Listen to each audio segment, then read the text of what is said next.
Olá, meus queridos, como vão vocês? Em 1965, um pouquinho antes dos Beatles filmarem o filme Help, já estava acordado ali que eles fariam um filme de faroeste. Um filme que nunca aconteceu e eu vou contar tudo pra vocês hoje. Meu nome é João Moura, essa é a Beatles School, vamos lá.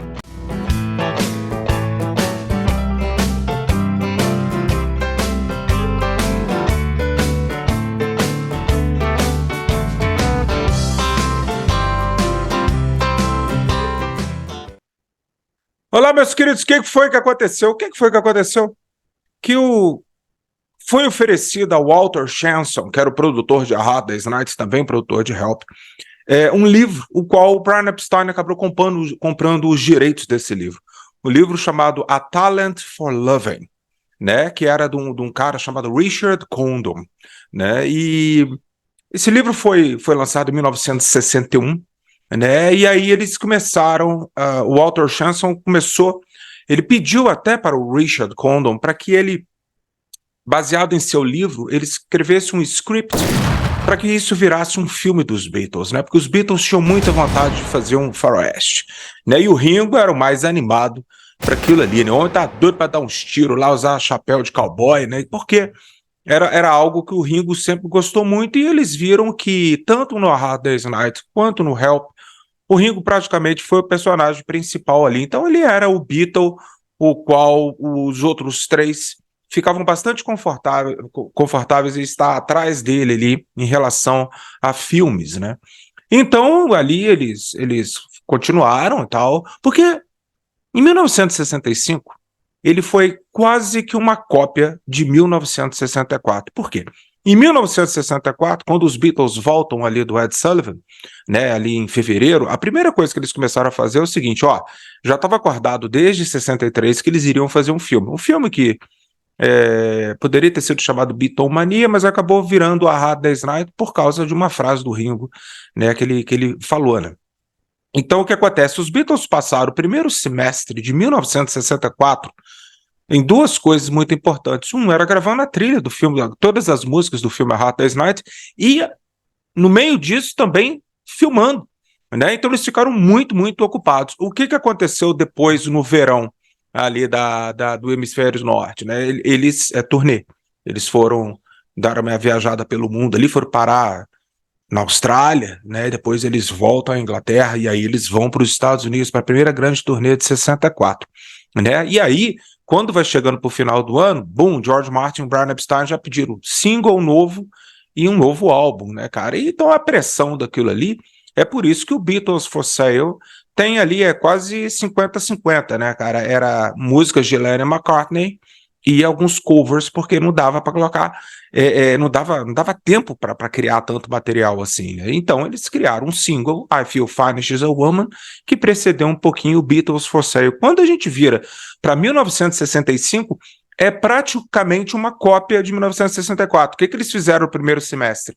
Além de gravar todas as músicas do Help, eles também filmaram, né, o Help, né, em vários locais ali. Eles foram na Áustria, nas Bahamas, ali em Twickenham, em Londres, ali, que eles fizeram aquelas cenas dentro dos interiores dos locais, né? Logo depois, o que aconteceu? Turnê mundial, então eles fazem tudo de novo, né, cara, viajam o mundo todo, né, então quando foi chegando pro final de 65, o que tinha que fazer? Mais um single, aí veio We Can Work It Out e Day Tripper, da mesma forma que em 64 veio I Feel Fine, She's a Woman, e agora mais um álbum, só que ali eles tiveram um pouquinho mais de tempo, né, de fazer um álbum, assim como a Hard Day's Night, todinho com músicas de Lennon McCartney e de Harrison, né, e até What Goes On, que é Lennon McCartney e Stark, né? Então, ou seja, 65 é uma cópia de 64. Então você pode pensar o seguinte, o que deu errado em 66, né? Meus queridos, aí foi o seguinte, ao longo do ano de 65, eles ficaram falando, o próximo filme vai ser um faroeste. E eles deram um nome, eles falaram, não, é baseado num livro chamado Talent for Loving. E o que era isso? Porque eu procurei, tem um livro que eu adoro, eu já falei para vocês, do Steve Turner, 1966, O Ano Revolucionário. Eu já falei para vocês, é um livro que vocês encontram facilmente na Amazon ou até em lojas físicas. Ele é um livro que todo bitomaníaco tinha que ter. Na verdade, devia ter um livro desse aqui para todo ano dos Beatles, né? E o que aconteceu no início de 66? Os Beatles ficaram ocupados fazendo uma coisa muito interessante, que talvez vá até te chocar, meus queridos.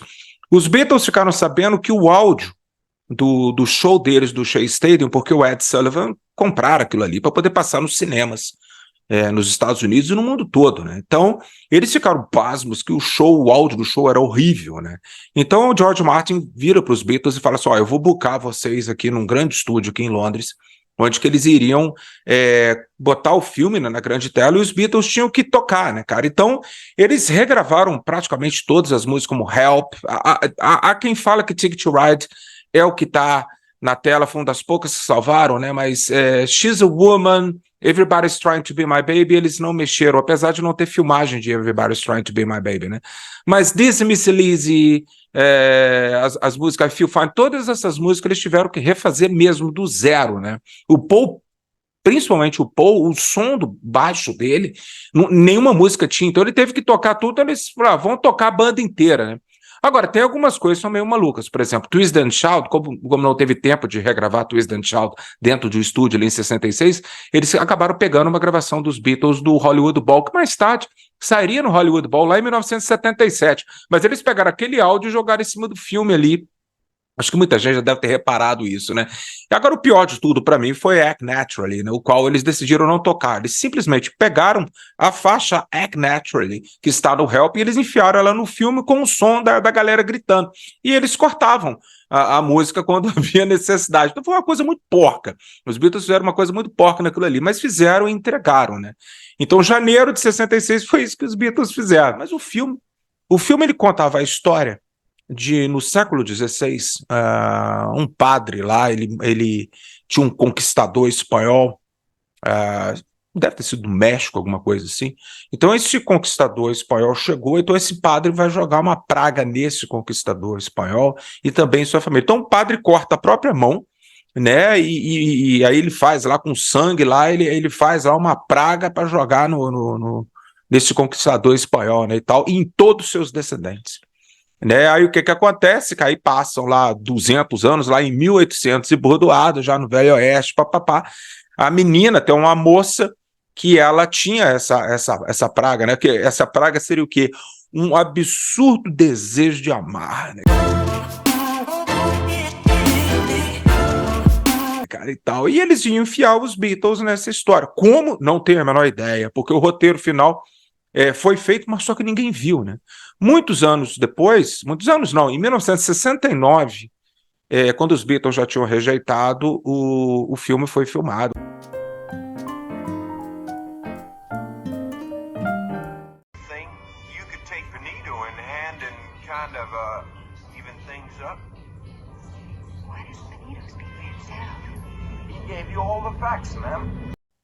O Walter Chancellor e o Brian Epstein, eles compraram os direitos desse livro e pediram ao autor que ele fizesse o script, né?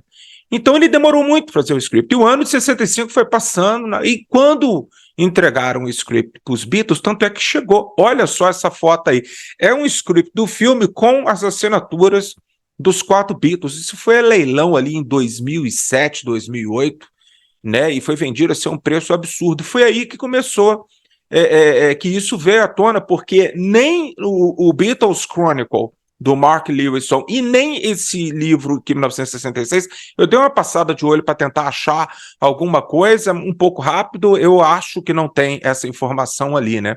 Porque foi uma coisa que não aconteceu. Então, quando virou de 65 para 66, ainda estava esse papo de que eles iriam fazer um filme em 1966. Só que aconteceu.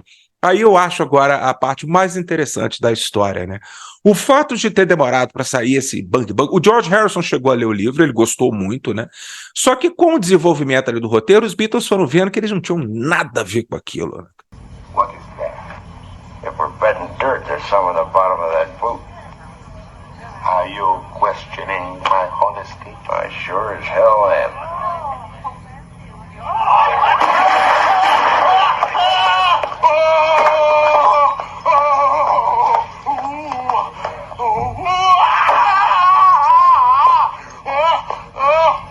A gente chega ali em janeiro de 66, os Beatles se viram meio que de férias, né, cara? O Paul comprar aquela casa ali no final de 65, a casa dele em St. John's Wood, ali em Cavendish Avenue, e a primeira coisa que o Paul se ocupou foi fazer uma reforma daquela casa, né? Ele ainda morava com a família da Jane Asher, né? E ali na Wimpole Street, né? Então, o que acontece? O Paul estava ocupado com aquilo ali, né? O John e o Ringo, em janeiro, com suas respectivas esposas, a Maureen e a Cynthia, eles vão para Tobago, alguma coisa assim, eles vão para a praia, vai passar assim, uns 15 dias lá, não estava nem aí. E logo quando a gente vira para fevereiro, o George Harrison casou com a Patsy, né? E também sai em lua de mel, eles vão viajar e tal, vão para a praia também. Então, e o George Harrison comprou a casa em Isha, chamada King Falls, era um bangalô chamado King Falls, e ele casou e foi morar com a Patsy lá, né? Então é um período da vida dos Beatles que eles estavam assim completamente à toa. Lógico que isso veio uma quantidade de músicas, principalmente do George, muito grande, né? O John estava entediado porque depois de morar um ano em Kenwood, ele viu que o Paul estava comprando a casa dele no centro de Londres, que St. John's Wood é dentro de Londres mesmo. Kenwood é lá na casa do Grampo, né? Era uns 10 quilômetros do centro de Londres, né? Era uma pequena viagem, né? Então o John reclamava muito que quando ele ia numa noitada lá e queria beber pra cacete, ele queria passar a noite em Londres, não tem que voltar para essa área rural perto de Londres, que era Weybridge, né, onde só morava magnata, só morava gente rica ali e tal. Então o John ficou com isso, né? Então, ou seja, e muito entediado, e o tédio fez com que ele trabalhasse, ele começou a compor, o Paul também, né, veio com muito material. Então esse período é crucial, esse período de janeiro, fevereiro e março, é crucial para que os Beatles produzissem o que viria a ser o Revolver, porque como não teve filme, demorou demais, então, ou seja, vocês podem, a gente pode agora entender que o fracasso do Richard Condon em terminar o script a tempo dos Beatles gravarem no primeiro semestre de 66, como fizeram em 64 e 65, fez com que os Beatles tivessem um tempo tão longo que eles acabaram chegando em abril com muito material para apresentar para o George Martin, e esse material viraria o quê? O Revolver. Por falar nisso, eu quero agradecer muito, muito, muito o meu amigo Mário, né, que ele trouxe para mim da Inglaterra um Revolver, essa edição de 2 CDs, que é muito interessante, porque aqui dentro tem um CD único, né, porque tem o mix de 2022, mas vem um CD bônus, vou mostrar para vocês aqui o selo, né, cara, com uma quantidade de músicas que é meio que um The Best Of daqueles outros 2 CDs que vieram na caixa super de luxo, né? Então, assim como o Abbey Road, o Let It Be, o Sgt. Pepper, e o álbum branco eles tiveram as Isher Demos, né? Como na versão que a gente chama versão de simples, né? Então não tem outtake ali no álbum branco, mas Sgt. Pepper tem um CD, a versão dupla, tá? O Sgt. Pepper tem um CD exclusivo, né, que é o melhor das sessões ali, né, e assim como o Revolver, e também o Let It Be, e também o Abbey Road. Então, para quem é completista como eu, foi um presente muito, muito legal.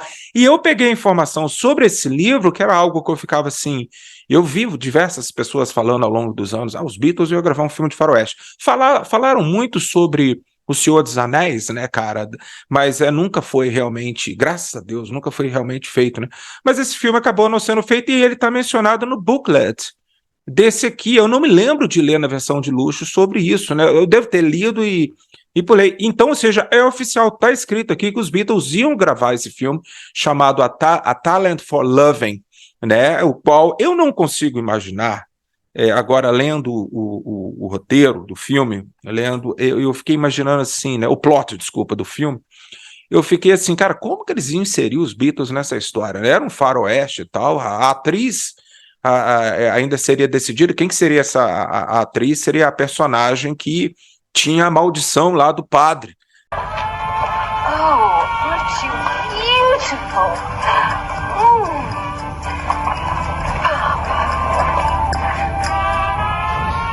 Né, de 200 anos depois, ela era descendente lá do conquistador espanhol, né? E eu não consigo imaginar o que seria. Seria uma coisa muito engraçada, né, cara? Mas os Beatles, eles queriam diferentemente do A Hard Day's Night, lembrando, meus queridos, esse filme ele seria talvez até no lugar do Help, só que não deu tempo, o Help foi feito, né? Porque os Beatles eles não queriam ser eles no filme.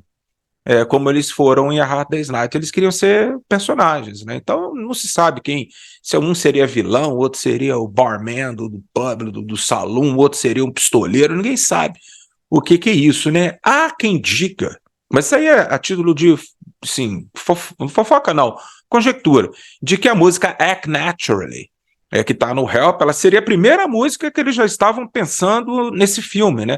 O que eu acho um tanto quanto estranho, porque o Ringo sempre gostou de música country, por isso ele grava Honey Don't. Do Carl Perkins, ele grava também Act Naturally, do Buck Owens. E mais tarde, What Goes On, que era uma música do John, né? O qual ele terminou, e temos Don't Pass Me By, mais um disco todo de música western and country, que ele gravou em 1970, chamado Books of Blues.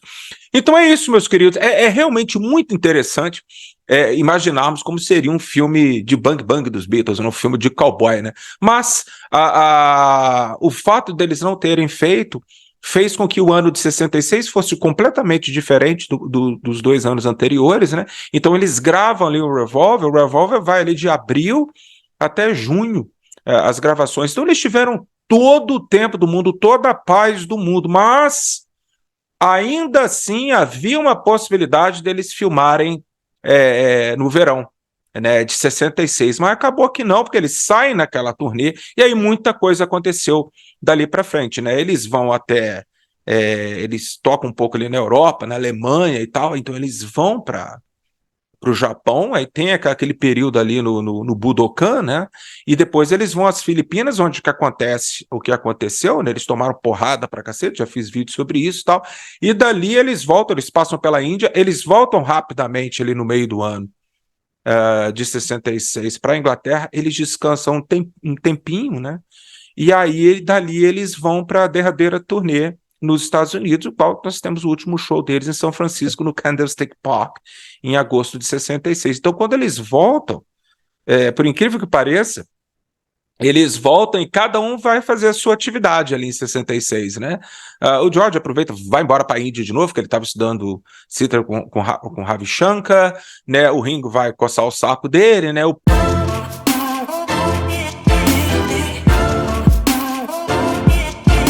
O Paul vai parar na África, lá no safari fotográfico, ele vai com o Mal Evans e tal, e o John vai para Almeria, na Espanha, gravar o filme How I Won the War, que não era um filme de bang bang, mas era um filme sobre guerra, né, cara? Ele agora, o Richard... esqueci. Então o John faz o filme com ele ali, e dali sai Strawberry Fields, e do Paul, na volta da África, ele vem com Salt and Pepper, que viraria Sgt. Pepper, né? Então isso é muito interessante, meus queridos, mas você pode até pensar, mas vai e o contrato com a United Artists? Bom, eles fizeram o Magical Mystery Tour em 67, mas para televisão, né? Chegou até a cogitar de mostrar no cinema, porque foi mostrado no cinema, mas a United Artists falou, não, vem com essa, não, a gente quer um outro filme, né? Eram 3 filmes, né? Então aí os Beatles decidem fazer o Yellow Submarine, que eles não têm nada a ver com aquele filme, a não ser dar as músicas para eles. John Lennon reclamou por diversas vezes que ele deu ideias para os roteiristas ali e tal, né, e tal. O John fala, por exemplo, aquele cachorro com 3 cabeças era a ideia dele, aquele monstro que chupa tudo, né, que ele tem uma boca, parece um trombone, ele vai chupando, chupa toda a realidade, né, cara, e tal, que foi ideia dele, mas nada disso foi falado, né? Então o John ficou muito puto com isso aí, mas para o filme poder ir para o cinema, eles foram forçados ali em fevereiro de 1968, um pouquinho antes de irem para a Índia, para fazer aquela cena final, onde os 4 aparecem no final do filme, o John, Paul, o George e o Ringo, e o John estava com aquela cara de que ele gravou ali os vídeos de Hey Bulldog, Lady Madonna, né, Across the Universe e tudo mais, né? Dali, aí essa cena foi incluída no finalzinho, né? Mas, ainda assim, precisava de fazer um filme, e daí foi uma ideia do Alan Klein pegar o projeto Get Back, transformar um filme, que acabou virando Let It Be, que era para ser um programa de televisão, acabou virando um filme, para que assim eles ficassem livres desse contrato com a United Artists, que ajudou muito eles, né? O A Hard Day's Night, para mim, assim como o Help, eles são tão importantes como uma mídia para vender os Beatles, como qualquer álbum dos Beatles. Tem gente que gosta, eu particularmente, não sou fã do filme Help, eu prefiro A Hard Day's Night, né? Mas eu entendo que isso foi muitíssimo importante. O cinema foi muitíssimo importante para criar esse todo um mito ao redor dos Beatles e fazer com que eles vendessem muito mais e assim se tornassem muito mais populares. Meus queridos, então é isso aí. Fica essa imaginação de como teria sido esse faroeste dos Beatles com essa menina que tinha uma maldição, né? Será que ela iria amar os 4 Beatles? Teria umas cenas um pouco mais picantes? E qual que seria a trilha sonora desse filme? As músicas do que virariam o Revolver? Não creio. Então eu acho que algumas coisas na história é bom que não aconteceram, porque aí a gente acabou tendo esse álbum maravilhoso que é o Revolver. Grande abraço para vocês. Vocês se cuidem.